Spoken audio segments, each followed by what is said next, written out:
The tradition continues. Calvary Global to the world 24/7. Tradition continues. Calvary.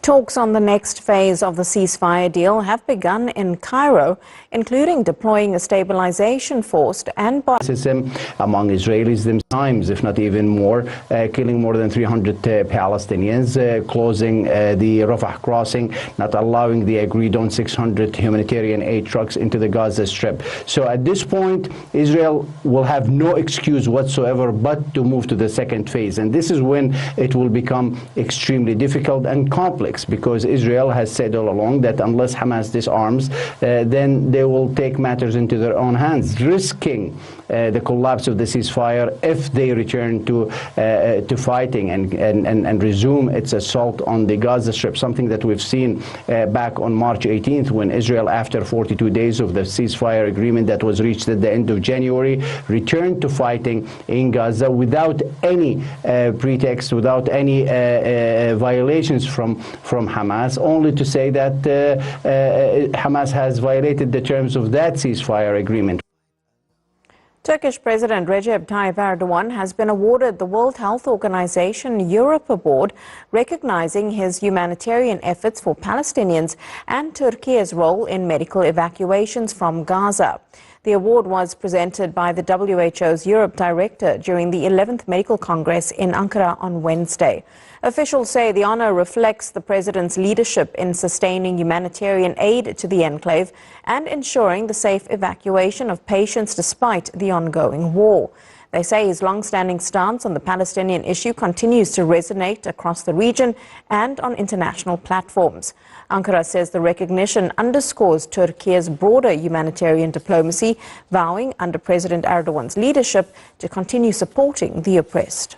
At least 44 people have been killed in a huge fire that's engulfed high-rise residential buildings in Hong Kong. Crews are still battling to contain the flames that have spread to a fourth block of a housing estate in Tai Po.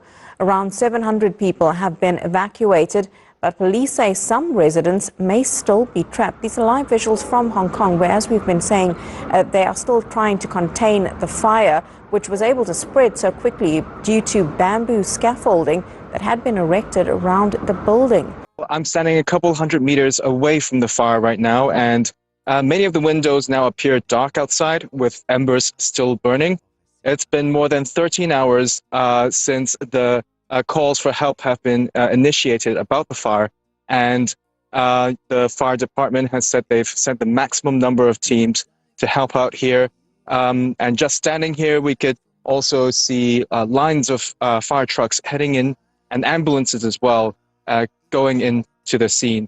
Well, as for the media reports that say at least there are 3 arrests on suspicion of manslaughter. There have been 3 men have been arrested, and police are later giving a press briefing with more details about that.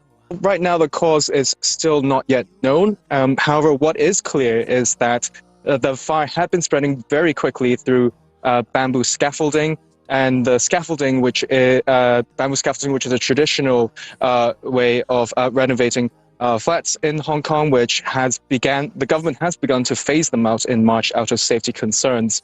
Now, earlier, the security chief of Hong Kong, Chris Tang, had also come out and said that the authorities had discovered unusual use of styrofoam to seal windows.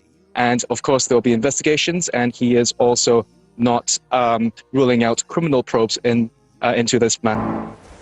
Russia has watered down expectations a peace deal with Ukraine is revealed he advised Russia on how to deal with Donald Trump. It comes off the back of tit-for-tat. Supposed progress in negotiating with Russia. There are warnings in Europe. They're basically seeing drone strikes in different parts of the country, especially in eastern Ukraine. Russian surveillance and strike drones continue to make flights, continue to crash in different parts of eastern Ukraine. And the Ukrainian military command is just reporting that during the last 24 hours or so, there have been at least 144 points on which there have been direct clashes between Ukrainian and Russian forces. And they're also talking about counterattacks and that they're going to continue to respond to that. So, of course, on the military front, there is still a lot of activity. Politically, the Ukrainians are being very careful. I think when it comes to issuing any statements, they understand that a lot is at stake, especially if President Trump is upset by any wrong move from the Ukrainian side.